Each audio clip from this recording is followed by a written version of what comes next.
ഇന്ത്യയെ സംബന്ധിച്ച് ഏറെ നിർണായകമാണ് യുഎഇയുമായുള്ള ബന്ധം. അതുകൊണ്ട് തന്നെ യുഎഇ ഭരണാധികാരി മുഹമ്മദ് ബിൻ സായിദ് അൽ നഹ്യാന്റെ ഗുജറാത്ത് സന്ദർശനവും പ്രധാനമന്ത്രിയുടെ ക്ഷേത്രോദ്ഘാടനവുമൊക്കെ പ്രാധാന്യത്തോടെ കാണേണ്ടതാണ്. ഇതിന് പിന്നിൽ സാമ്പത്തികവും നയതന്ത്രപരവും രാഷ്ട്രീയവുമായ കാരണങ്ങളും ഉണ്ട്.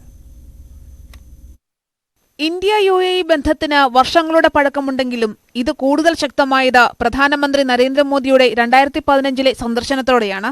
അധികാരത്തിലേറി ഒരു വർഷം പൂർത്തിയായതിന് പിന്നാലെയുള്ള സന്ദർശനം പല ലക്ഷ്യങ്ങളോടെയുള്ളതായിരുന്നു. ഹിന്ദുത്വത്തെ പിന്തുണയ്ക്കുന്ന ഒരു രാഷ്ട്രീയ പാർട്ടിയുടെ സർക്കാർ അധികാരത്തിൽ വരുമ്പോൾ ഇസ്ലാമിക രാഷ്ട്രങ്ങൾ പാലിച്ചേക്കാവുന്ന മുൻവിധികൾ ഒഴിവാക്കി നയതന്ത്ര ബന്ധം കൂടുതൽ ഊഷ്മളമാക്കുക എന്നതായിരുന്നു പ്രധാന ലക്ഷ്യം. ഓരോ വർഷവും ഇത് മെച്ചപ്പെടുത്തുന്നതിൽ 1-2 മോദി സർക്കാരുകൾ പരിശ്രമിക്കുകയും ചെയ്തു. ഇതിന്റെ ഭാഗമാണ് 2023 ബ്രിക്സ് ഉച്ചകോടിയിൽ ഗൾഫ് രാഷ്ട്രങ്ങളെ കൂടി ബ്രിക്സിന്റെ ഭാഗമാക്കാനുള്ള തീരുമാനം. ഇന്ത്യ ആതിഥേയത്വം വഹിച്ച ആ ബ്രിക്സ് ഉച്ചകോടിയിലൂടെ യുഎഇയുമായുള്ള ബന്ധം ബഹുമുഖ തലത്തിലേക്ക് കടന്നു. ഇതിന്റെ പ്രതിഫലനമാണ് വൈബ്രന്റ് ഗുജറാത്ത് എന്ന ഉച്ചകോടിയിലേക്ക് മുഹമ്മദ് ബിൻ സായിദ് അൽ നഹ്യാനെ ക്ഷണിച്ചത്. ക്ഷണം മാത്രമായിരുന്നില്ല. പണ്ട് ബരാക് ഒബാമയും ഷീ ജിൻപിങ്ങും ട്രംപും വന്നു പോയതിന് സമാനമായാണ് അൽ നഹ്യാനെ അഹമ്മദാബാദിലേക്ക് സ്വീകരിച്ചത്. ഇരു നേതാക്കളും തുറന്ന വാഹനത്തിൽ റോഡ് ഷോയിലും പങ്കെടുത്തു. എന്തിനായിരുന്നു ആ വമ്പൻ സ്വീകരണവും റോഡ് ഷോയും? ഇരു രാഷ്ട്രങ്ങളും തമ്മിൽ ഒപ്പിടാനുള്ള നിരവധി കരാറുകളാണ് കാരണങ്ങളിലൊന്ന്.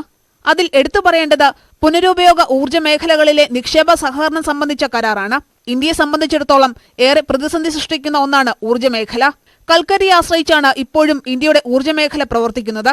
2022 കൽക്കരി ലഭ്യത കുറഞ്ഞത് വൻ ഊർജ്ജ പ്രതിസന്ധിയിലേക്ക് രാജ്യത്തെ നയിച്ചിരുന്നു. പോർട്ടുകളും വിമാനത്താവളങ്ങളും അടക്കം സൗരോർജ്ജത്തിൽ പ്രവർത്തിപ്പിക്കാനുള്ള ശ്രമങ്ങളും കാറ്റാടികൾ വ്യാപകമായി സ്ഥാപിച്ച് വിൻഡ് എനർജി അടക്കം സൃഷ്ടിക്കാനുള്ള ശ്രമങ്ങളുമെല്ലാം നടക്കുന്നുണ്ടെങ്കിലും ഇന്ത്യയുടെ ആവശ്യങ്ങൾക്ക് ഇവയൊന്നും പര്യാപ്തമാകുന്നില്ല. മാത്രമല്ല, ഊർജ്ജ മേഖലയിലെ നവീന സാങ്കേതിക വിദ്യകളുടെ ലഭ്യതക്കുറവ് ഇന്ത്യയെ അലട്ടുന്നുമുണ്ട്. പൊതുതെരഞ്ഞെടുപ്പിന് മുൻപ് ഈ മേഖലയിൽ വലിയ മുന്നേറ്റം യുഎഇയുമായുള്ള കരാറിലൂടെ നേടിയെടുക്കാനാണ് കേന്ദ്ര സർക്കാർ ശ്രമിക്കുന്നത്. നൂതന ആരോഗ്യ സംരക്ഷണ പദ്ധതികളിൽ നിക്ഷേപ സഹകരണത്തിനുള്ള കരാർ, ഫുഡ് പാർക്ക് വികസനത്തിൽ നിക്ഷേപ സഹകരണത്തിനുള്ള കരാർ, സുസ്ഥിരവും പരിസ്ഥിതി സൗഹൃദവുമായി തുറമുഖങ്ങൾ സൃഷ്ടിക്കുന്നതിനായി DP വേൾഡും ഗുജറാത്ത് സർക്കാരും തമ്മിലുള്ള കരാർ എന്നിവ അവയിൽ ചിലത് മാത്രം. കരാറുകളെക്കാൾ ഉപരി ഇരു നേതാക്കളും തമ്മിൽ 7 മാസത്തിനിടെ നടത്തുന്ന 4ാമത്തെ കൂടിക്കാഴ്ചയായിരുന്നു അഹമ്മദാബാദിലേതെന്നതാണ് അതിൽ ശ്രദ്ധേയം.